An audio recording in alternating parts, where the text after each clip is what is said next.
Bienvenue au Mâche Patate, le podcast éclaté des urbainculteurs où on célèbre l'agriculture urbaine dans toute sa diversité. Des techniques de culture aux projets innovants, en passant par les enjeux et défis du milieu urbain, on réfléchit avec vous, on en jase avec nos invités et on se fait aller Mâche Patate! Cet épisode est une présentation de Caribou, le magazine de la culture culinaire québécoise raisonnée. En format papier ou sur le web, Caribou est la référence des médias qui traitent en profondeur les enjeux agroalimentaires et gastronomiques au Québec. Dans son dernier numéro, présentement en kiosque, Caribou met la famille en vedette avec un grand dossier sur les fermes familiales, s'intéresse aux familles des légumes et s'invite dans les familles des chefs Martin Picard et Stefano Faita. Rendez-vous à cariboumag.com. Bonjour, bienvenue au Mâche Patate, le podcast des urbainculteurs. Je suis très heureuse d'être avec vous aujourd'hui. Je suis Marie-Hélène Dubé, votre co-animatrice, et aujourd'hui, je ne suis pas accompagnée de Marie-Hélène Jacques. C'est parce que Marie-Hélène est allée célébrer la vie et la cultiver autrement qu'en animant Mâche Patate. En fait, elle est en congé de maternité. Donc, on lui envoie plein d'amour, puis on lui souhaite de beaux moments avec sa nouvelle petite fille. Pendant le congé de Marie-Hélène, j'aurai donc une nouvelle co-animatrice à mes côtés, mais vous allez devoir patienter encore pour savoir qui c'est. Elle va être là à partir du prochain épisode. Et donc, cette semaine, je suis plutôt accompagnée par Yoann Giraud. Yoann, que vous avez déjà entendu à Mâche Patate si vous avez écouté l'épisode 0, puisque c'est le directeur général des urbainculteurs. Allô Yoann, bienvenue derrière le micro. Allô. Alors, je suis très content d'être là aujourd'hui à tes côtés, Marie-Hélène, et je pense que je vais avoir beaucoup de plaisir à me prêter au jeu de l'entrevue radio pour une fois.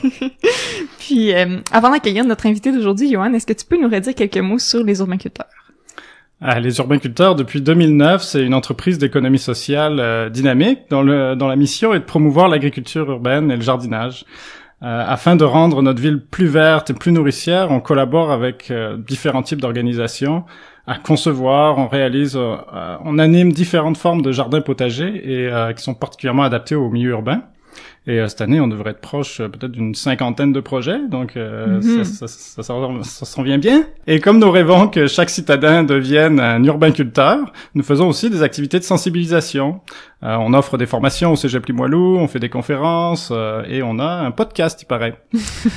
On offre également des services conseils et de la vente de produits au public. Donc on a une boutique en ligne, urbainculteur.org, et une boutique sur rue, en face de la gare du Palais, au 373 rue Saint-Paul à Québec, jusqu'en juin. Après quoi, nous déménagerons au Grand Marché de Québec pour vous proposer, chères auditrices et auditeurs, un nouveau concept qui sera axé davantage sur l'éducation, l'inspiration et l'implication en agriculture urbaine. Donc, on a vraiment hâte de vous y retrouver. Oui, on a hâte de déménager. Puis comme aussi, on est un organisme à but non lucratif, on a besoin de vous, nos auditeurs et auditrices, pour continuer à réaliser le Mâche Patate. En fait, c'est vraiment simple. Vous pouvez tout simplement vous abonner au podcast, le partager à vos amis, puis nous laisser des notes et des avis favorables, idéalement, sur votre plateforme de balado-diffusion. Parce que plus on a des bonnes notes, plus on a de la visibilité, puis on peut rejoindre plus de gens. Et si vous voulez encore plus nous encourager, vous pouvez devenir membre des urbainculteurs, ce qui vous donne des différents avantages de pouvoir vous impliquer, et aussi ça nous encourage financièrement pour développer des projets super tripants comme ce podcast par exemple. Donc si ça vous intéresse, ça se passe sur notre site web urbainculteur.org sous l'onglet S'impliquer.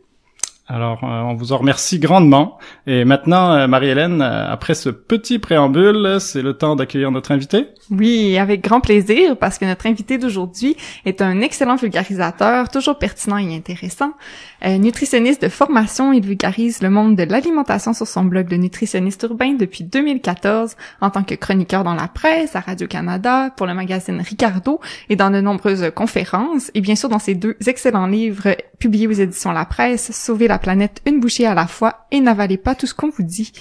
Et la face, je dirais peut-être pas cachée, mais en tout cas moins visible de son intérêt pour l'alimentation, c'est son intérêt pour l'agriculture et le jardinage, dont on va discuter avec lui aujourd'hui.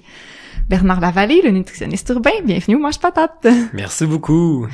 Merci d'avoir accepté notre invitation, en fait, puis de prendre de ton temps pour être avec nous. Merci pour l'invitation, je suis super content. En plus, ça fait vraiment longtemps qu'on s'était organisé, là. Oui. Il me semble que, vous m'avez contacté, ça fait des mois et des mois, puis oui. J'ai comme, je serai à Québec dans, 6 mois. C'est vrai. J'aurai une plage horaire de 3 heures. On va faire l'enregistrement. Oui. Et que je suis très content de pouvoir prendre du temps pour être dans ton horaire de premier ministre. C'est ça. Donc, Bernard, j'avais envie de lancer la discussion en te citant, en fait. Donc, dans une chronique de La Presse en avril 2018, tu disais Pour quelqu'un comme moi dont la carrière a pour objectif d'encourager la consommation de fruits et légumes, cultiver un potager, aussi simple soit-il, représente presque une panacée. Pourquoi? Qu'est-ce que le jardinage a d'important pour un nutritionniste? Ma job, c'est que les gens trouvent ça cool de manger des fruits puis des légumes. Mm-hmm. C'est la chose la plus difficile au monde parce qu'il y a une compétition déloyale entre cette catégorie de produits et tout le reste de ce qu'on va retrouver dans les supermarchés, des aliments ultra transformés, où est-ce qu'il y a des millions de dollars qui sont investis en marketing, en publicité, en emballage, en développement de produits. Tu sais, je veux dire, les aliments maintenant sont développés pour que, pas qu'on soit accro, là, mais quasiment. Tu sais, sont développés pour qu'on veuille toujours en racheter. Il y a des tests qui sont faits. Bref.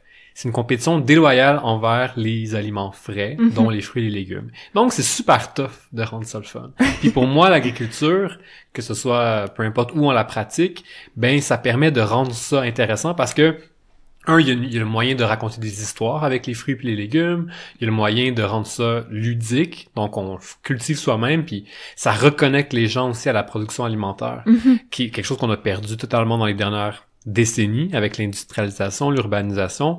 Donc, de se rendre compte, hey, quand j'achète des fruits puis des légumes, ça vient d'une graine qu'on a plantée puis qu'il y a des abeilles après ça qui ont dû butiner la fleur pour que je sois capable de manger. Juste faire ce lien-là puis comprendre qu'il y a beaucoup de travail en arrière, c'est hyper important. Si on veut avoir des gens qui sont conscients de tout le travail qu'il y a dans la production des aliments. Ça vient vraiment beaucoup avec, en fait, la popularité aussi, tu sais, des paniers bio puis tout ça, c'est de revoir comme l'histoire des agriculteurs, puis effectivement de comment on produit la nourriture depuis le départ. On l'a tellement perdu, effectivement. Ça rend plus, tu sais, c'est rendu anonyme, là. Tu sais, quand tu vas acheter une tomate au supermarché, tu sais pas d'où elle provient nécessairement, ou tu sais pas qui l'a produit, ou c'est quoi la variété que t'achètes, t'as aucune idée. C'est vrai, aucune idée. Mais au contraire, quand tu décides de cultiver des tomates dans ton jardin, mais peut-être que tu vas choisir une variété, puis moi j'ai un intérêt particulier là pour les variétés ancestrales, on pourra en reparler, mais tu sais, tu choisis telle variété parce qu'il y avait un moine il y a 100 ans qui l'a cultivé dans un monastère. C'est tellement intéressant, puis ça donne une toute nouvelle dimension aux aliments qu'on va consommer.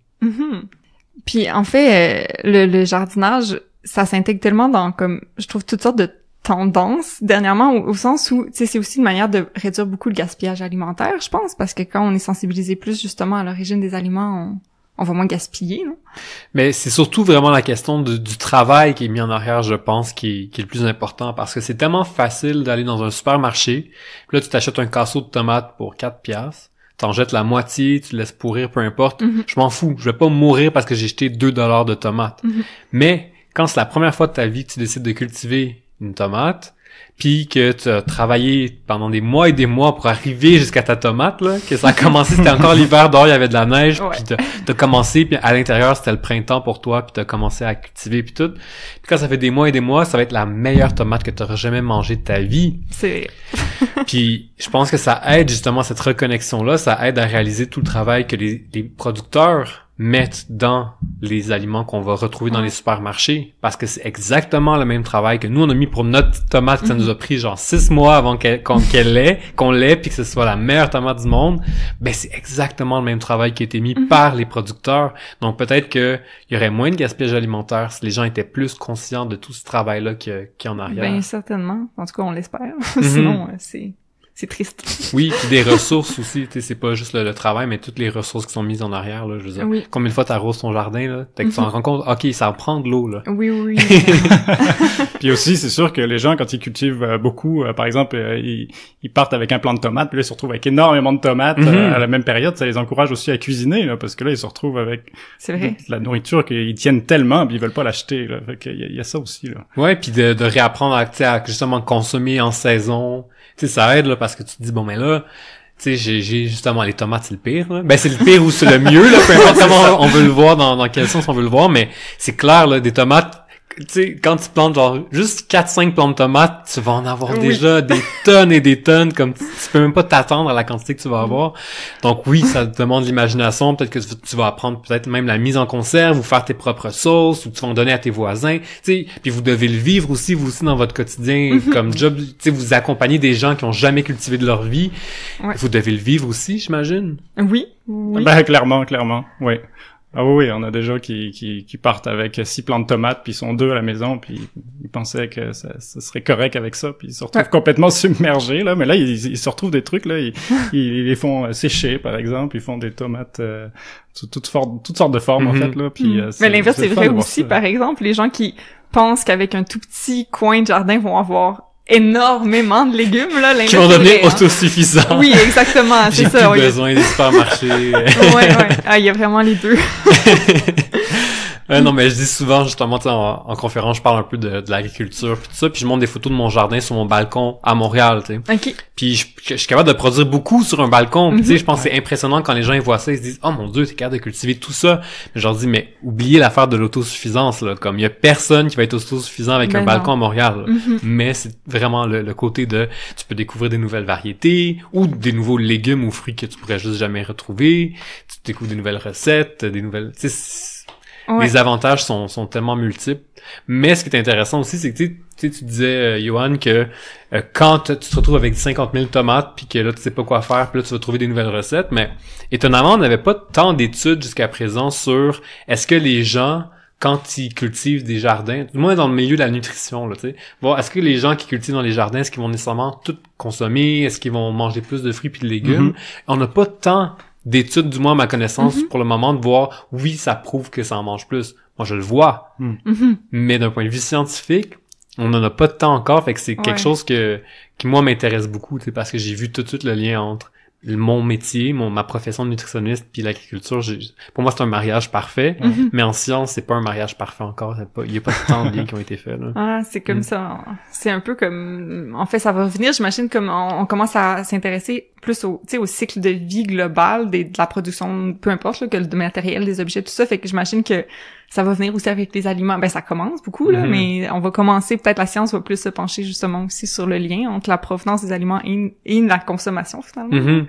Puis, tu sais, même quand j'ai commencé ma carrière de nutritionniste, j'étais allé à l'école d'été d'agriculture urbaine à l'UQAM pendant 2 étés d'affilée. C'était littéralement mes plus belles semaines d'été, là. C'était vraiment, vraiment intéressant. Mais j'étais le seul nutritionniste à ce moment-là. Puis maintenant, ça a changé. Comme maintenant, là, il commence à avoir plus de nutritionnistes, justement, qui vont s'impliquer parce qu'ils se rendent compte comme, il y a un lien clair. Puis on se rend compte aussi, tu sais, pour l'insécurité alimentaire, ça, il y a clairement des bénéfices, là. Les gens qui vivent dans les déserts alimentaires et tout ça, clairement qu'il y a des bénéfices puis qui sont même prouvés d'un point de vue scientifique.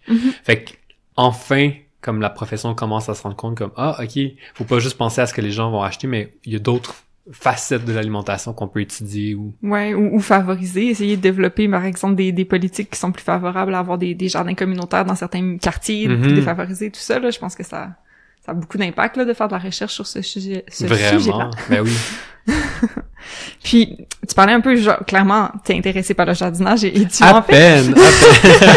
Mais moi je me rappelais parce que t'as lancé ton blog en 2014 puis là moi c'est vraiment une anecdote mais j'ai lancé aussi un blog qui a vraiment pas connu le même succès à l'époque puis c'était un blog de recettes de VG puis aussi des trucs de jardinage fait que je faisais des recherches sur comme qu'est-ce qui existait d'autre comme blog puis j'étais tombée sur le tien puis je me rappelle que c'était quand même un angle que tu voulais peut-être plus aborder au départ, non, le jardinage. Même ta bannière, c'était le balcon avec les tomates dessus, tout ça. T'as des articles d'ailleurs de jardinage. Est-ce que c'est quelque chose que t'aimerais parler davantage?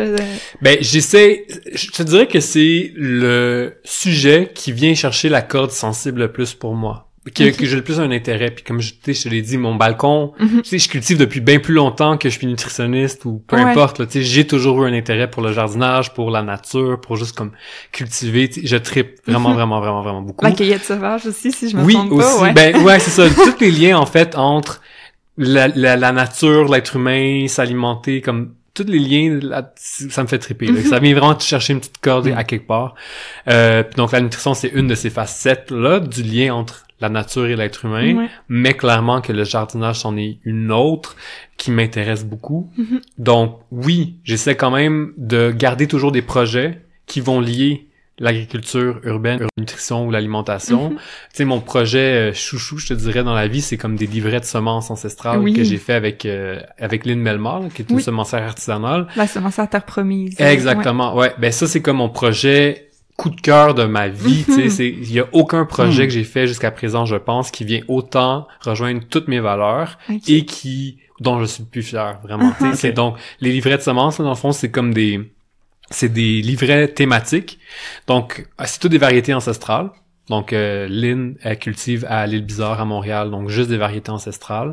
Puis on les a classées sous forme de thématiques. Fait que ça peut être des fois, donc juste des variétés qui ont été développées au Québec, mettons. Ou ça peut être des variétés un peu moins connues ou des variétés plus faciles ou des variétés miniatures pour le potager de balcon. Tu sais, on essaie vraiment de comme les séparer là-dessus. On l'a mis ça dans un super bel emballage, tout ça. Puis ça a connu quand même un bon succès. Puis pour vrai, moi, ça me rend vraiment fier parce que je me dis, grâce à ça, ben, toutes ces variétés-là qui étaient sur le point de disparaître parce que personne les cultive, ben là, elles sont propagées à travers le Québec, puis il y a des gens qui les cultivent en ce moment, puis ça va peut-être aider à ce qu'elles disparaissent pas, là. Fait que moi, ça me fait vraiment, vraiment, vraiment triper. Quel beau projet. C'est vraiment comme, tu sais, merci. Non, mais c'est vraiment super beau. C'est vrai que les emballages sont très beaux. J'y crois à 100% ce projet-là, puis fait que bref. Est-ce que c'était ton initiative? Est-ce que c'est toi? D'où est venu le projet, en fait? C'est un mix. En fait, j'ai croisé Lynn, j'ai connu Lynn, en fait, à l'école d'été. D'agriculture urbaine. Je l'ai écoutée en conférence.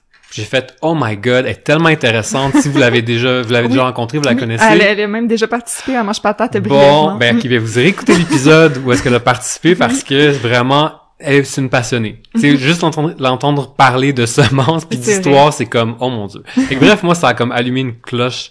Tu sais, ça a vraiment comme allumé une lumière dans ma tête. Je me suis dit, oh my god, c'est trop intéressant.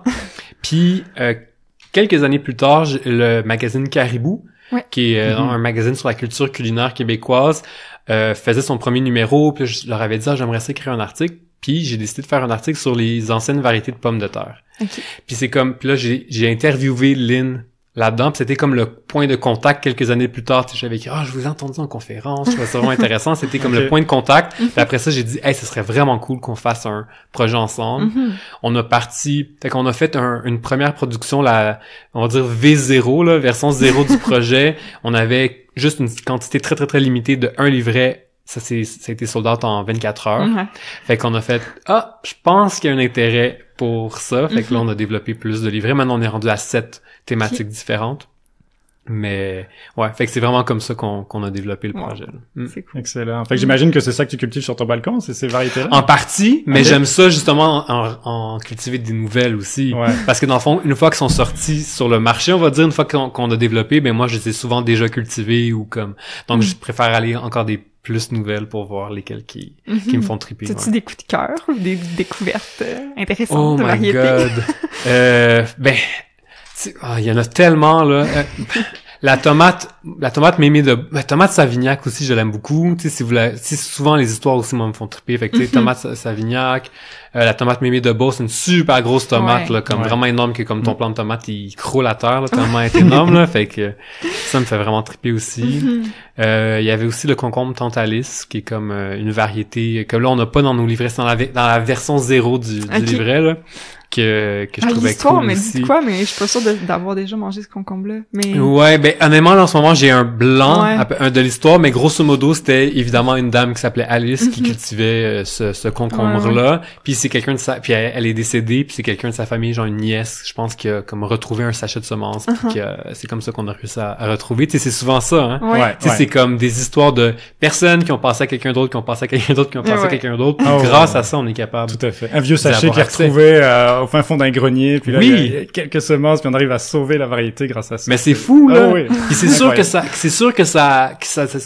je veux dire, tu peux pas raconter cette histoire-là puis pas avoir des étincelles dans les yeux, là. Quand tu dis, hey, on cultivait ça il y a 200 ans, puis c'est en démolissant une vieille maison qu'on a retrouvé ça, puis là, on peut la manger, c'est comme, c'est incroyable. Fait que ça revient à la question du début. Pour moi, c'est la panacée de l'agriculture urbaine pour mon métier parce que c'est tellement fascinant, ça reconnecte tellement les gens à plein de facettes de l'alimentation que j'ai pas besoin de faire plus si je veux qu'ils trouvent ça cool de manger des fruits puis des légumes. C'est comme du storytelling intégré. Ben c'est exactement ça, c'est du storytelling. Mais c'est ça c'est ça le marketing. Ben ouais. Puis c'est ça que les compagnies d'aliments ultra transformés font. Tu sais, ils utilisent des personnages, puis ils utilisent plein d'allégations, puis tout ça sur les ben c'est exactement ça, faut utiliser les mêmes armes que eux utilisent pour nous vendre des aliments qui sont d'un point de vue nutritionnel horrible, Ouais. ben, il faut qu'on utilise les mêmes armes pour convaincre les gens de consommer des aliments qui n'ont pas d'emballage, Ouais, puis c'est qui ont, ça. pour vanter leur qualité. Mhm. Ouais, on pourrait retrouver ça dans les épiceries, alors des petites histoires sous chaque fruit et légumes qu'on voit. Oui. Au lieu d'avoir... Ben, tellement! Ça serait cool. Non, mais tellement, là, c'est une super bonne idée.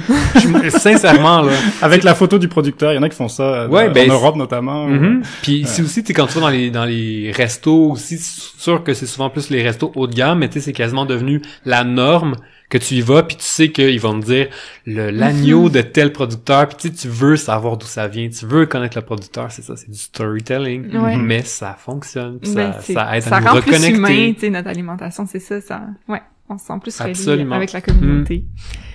On avait quelques questions plus justement reliées à la nutrition pour toi, mais avant ça, on s'en va écouter, la capsule horticole préparée par notre chère Marie-André. Oh les petits pois, les petits pois, les petits pois, c'est un légume très tendre. Oh les petits pois, les petits pois, les petits pois, ça ne se mange pas avec les doigts. Vous avez bichonné vos petits transplants depuis des semaines. Vous voyez que la météo est de plus en plus clémente, ce sera bientôt le temps de tout planter au jardin. Mais faites attention, une étape importante de votre saison de jardinage reste à faire, acclimater vos plants avant la mise en terre. Acclimater ces plants, c'est les exposer progressivement aux conditions climatiques extérieures, au soleil, au vent, à la pluie, au changement de température. Dites-vous que vos transplants ont toujours poussé dans des conditions environnementales que vous avez choisies et qui sont habituellement relativement stables. Ça fait des semaines qu'ils sont dans la ouate. Ils risqueraient d'être endommagés par ces changements si soudains. Par exemple, les feuilles pourraient être brûlées par le soleil ou les tiges cassées par le vent. Commencez l'acclimatation lorsque les températures sont d'environ 15 degrés le jour et au-dessus de la barre des 10 à 12 degrés Celsius la nuit. Le processus complet devrait durer environ une semaine, voire 10 jours. Sortez les plants lors d'une journée nuageuse ou placez-les à l'ombre et plus les journées passent, plus vous pouvez les exposer au soleil et au vent. Si la température descend sous les 10 degrés la nuit, entrez vos plants.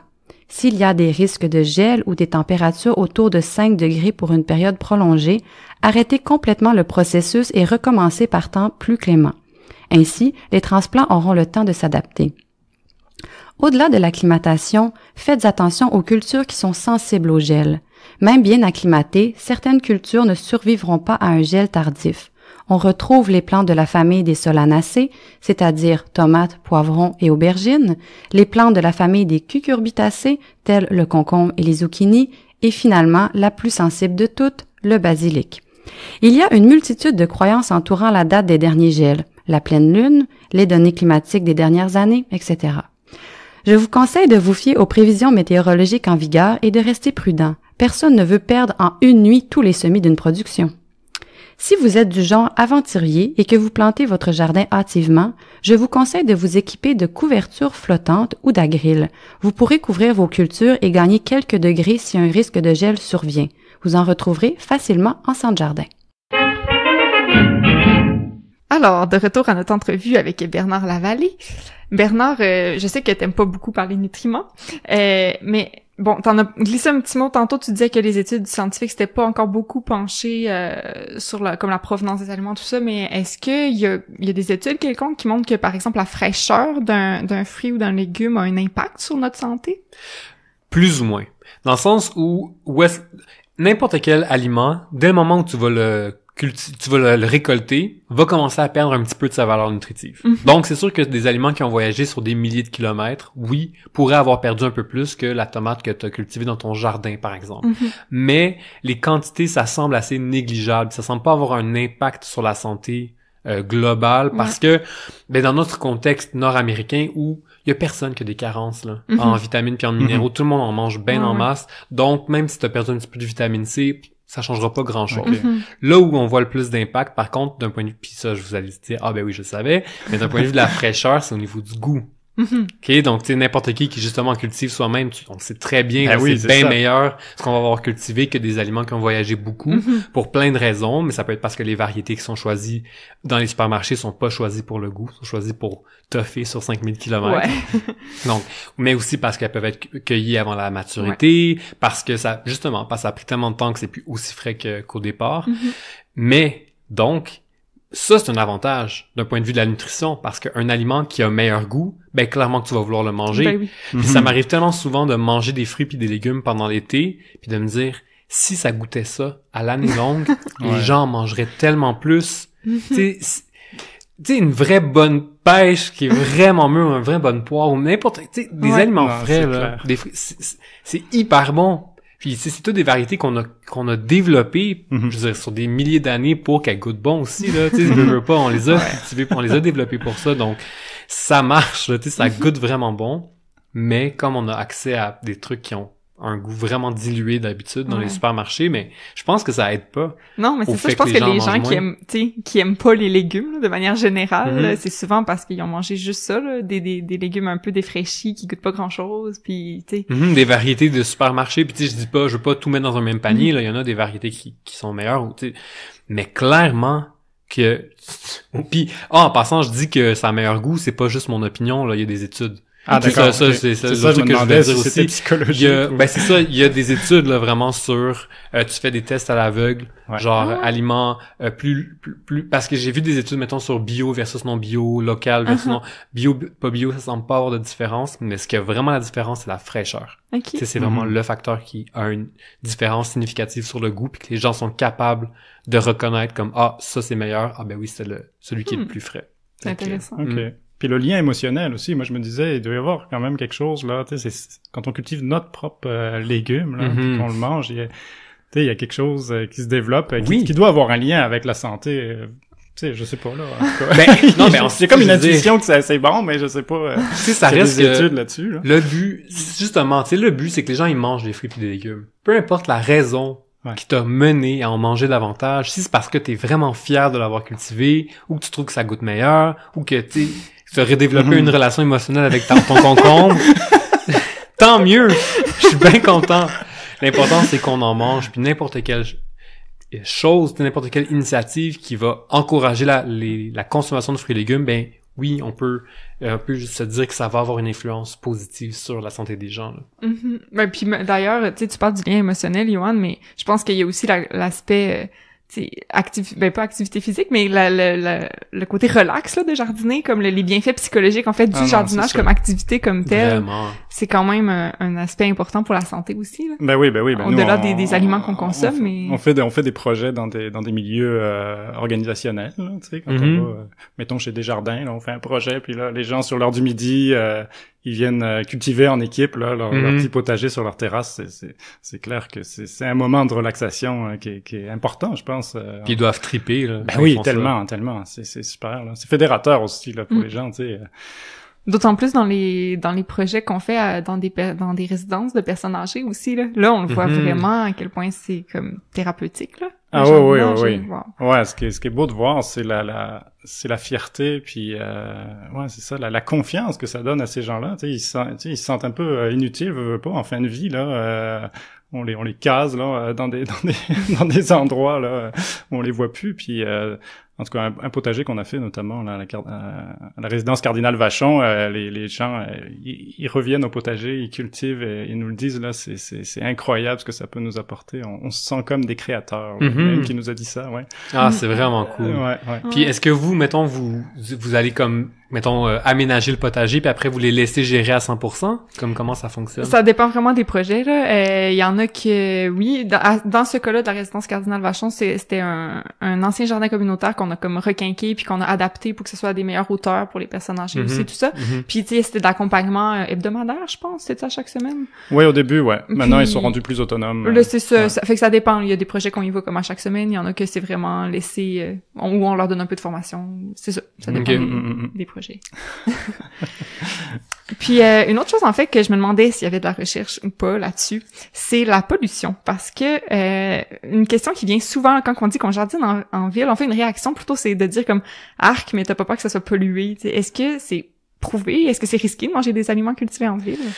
Honnêtement, j'ai pas vu beaucoup d'études là-dessus non plus. Par contre, j'ai entendu de façon informelle de certaines, je vais pas nommer personne parce que je veux pas les mettre sur la scène ou à l'avant-plan, mais des personnes dans le milieu de l'agriculture urbaine qui ont fait tester leurs propres légumes Ok. ou leurs terres pour voir. Puis il semblerait qu'il y avait pas plus de pollution vraiment dans leurs légumes qu'ils avaient cultivés à Montréal. Là, c'était à Montréal, ce dont je parle. Il semblait pas avoir plus de pollution. Puis de toute façon, je veux dire, quand tu cultives, tu sais, oubliez pas là, nos aliments qu'on consomme de toute façon là.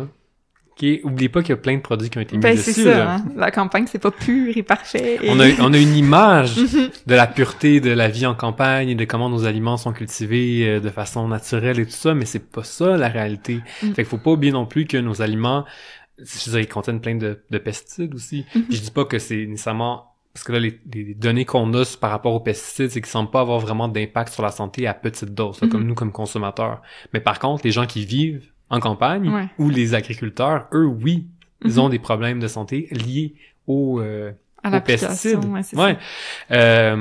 Donc, en ville, c'est un peu la même chose, comme t'as peur de cultiver ton plant de tomate, mais tu respires l'air où est-ce que... Je veux dire, ben oui. on vit... Tu vis en ville, tu vas avoir des conséquences comme de... Donc, mange tes fruits pis tes légumes pis y'a pas peur, tu sais, c'est vraiment ça. Ouais, mais c'est un argument que j'entends très souvent de dire ça va être pollué, c'est dangereux, etc. Oui, mais tu vis en ville. Ouais. Comme tu respires l'air en ville, tu je veux dire, c'est... Puis comme on disait, c'est une infime part de toute façon de notre alimentation aussi. Ouais, ah, ça, ben oui. Ça justifie pas, là, je veux absolument, dire. mais c'est vrai. Quand même. Non, c'est vrai. Ouais, Puis je veux dire, puis le seul conseil comme officiel, c'est comme lavez vos fruits et vos légumes. Ouais. Mais je veux dire, lavez vos fruits et vos légumes, point final. Ouais. Peu importe si Peu vous importe avez lesquels. cultivé ou acheté au supermarché, ou que ce soit bio ou pas, lavez vos fruits et vos légumes. Ouais.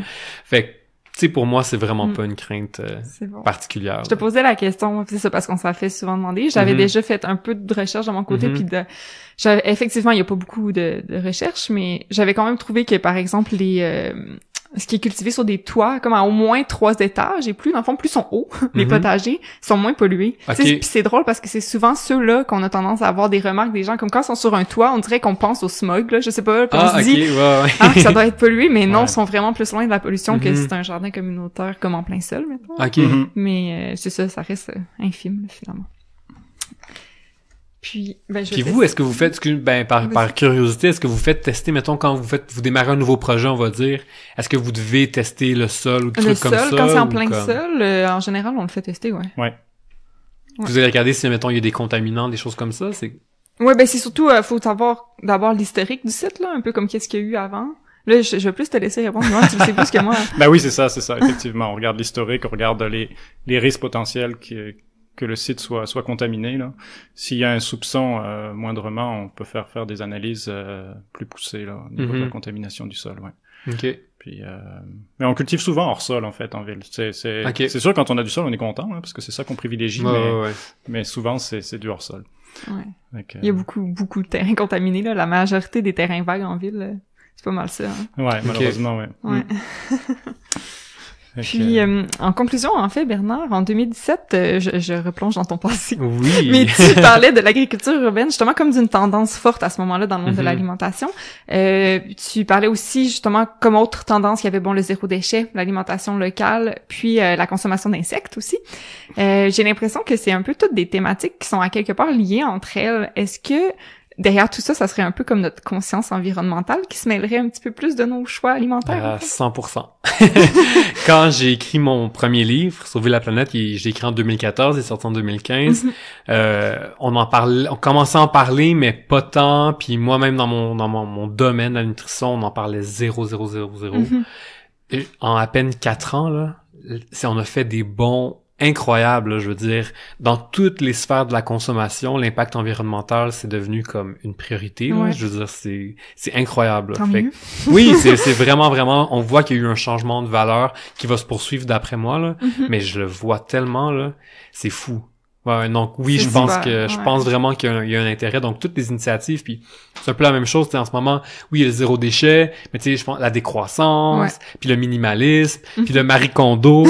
Ben, c'est comme, tu sens qu'il y a comme quelque chose qui se passe. Les gens sont comme écœurés de cette espèce de mode de vie dans lequel on a été élevés, puis qu'on se rend compte, puis donc c'est en train de devenir mainstream, tu sais, c'est en train de devenir comme populaire de se dire, ok, on est tanné. On a besoin comme d'un gros ménage de printemps dans nos vies, là. Oui, mais c'est vraiment ça. Tu sais, je veux dire, pour que Netflix fasse un show de comment nettoyer ta maison, là, tu sais, c'est comment vider, tu sais, c'est comme... Puis que c'est comme le show populaire dont tout le monde parle, c'est ça. Pour moi, c'est une image qui frappe vraiment, là. Ouais. Ben, génial. Merci infiniment, Bernard Lavallée, d'avoir pris ton temps. Ben, merci. Merci à vous. On va suivre tes futurs carnets de semences et autres projets de jardinage. Merci. Je ne doute pas que ça va venir. Alors voilà, on espère que ça vous a plu. Si vous aimez Mâche Patate et que vous souhaitez nous encourager, on vous rappelle que vous pouvez vous abonner au podcast et puis nous laisser des bonnes notes, partager sur les réseaux sociaux aussi.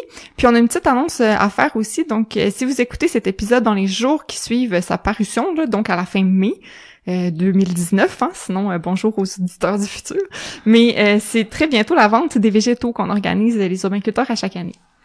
Et oui, ça dure une fin de semaine. Cette année, c'est le 1er et le 2 juin. Dans le cadre de la foire Écosphère de Québec, donc depuis déjà 2 ans que ça se passe là-bas, près du marché du Vieux-Port à Québec. C'est l'occasion parfaite pour vous procurer des plants de légumes et de fines herbes biologiques cultivées localement, et en même temps vous financez nos actions pour verdir la ville. Alors venez nous voir. Ben oui, hein, de mon côté, moi je vais sûrement être à la caisse, là, donc s'il y a pas de grosses files comme le samedi matin, il y en a généralement, ben vous pouvez venir me jaser. Puis Johan sera certainement un peu partout à la fois, comme d'habitude. Et on vous rappelle que cet épisode vous a été présenté par Caribou, le magazine de la culture culinaire québécoise raisonnée. Rendez-vous à cariboumag.com pour vous procurer les derniers numéros. Puis en terminant, ben on vous invite aussi à suivre Les Urbainculteurs sur Facebook et Instagram à @lesurbainculteurs, à vous abonner à notre infolette via la page d'accueil de notre site web, puis à jeter un œil à notre calendrier d'activités qui est disponible sous l'onglet « À propos » à urbainculteur.org. Un gros merci de nous avoir écoutés. Merci aussi à Bernard Lavallée. Vous trouverez, comme d'habitude, les liens pertinents sur la page de l'épisode sur notre site web. On se retrouve dans 2 semaines. Bye bye! Bye bye!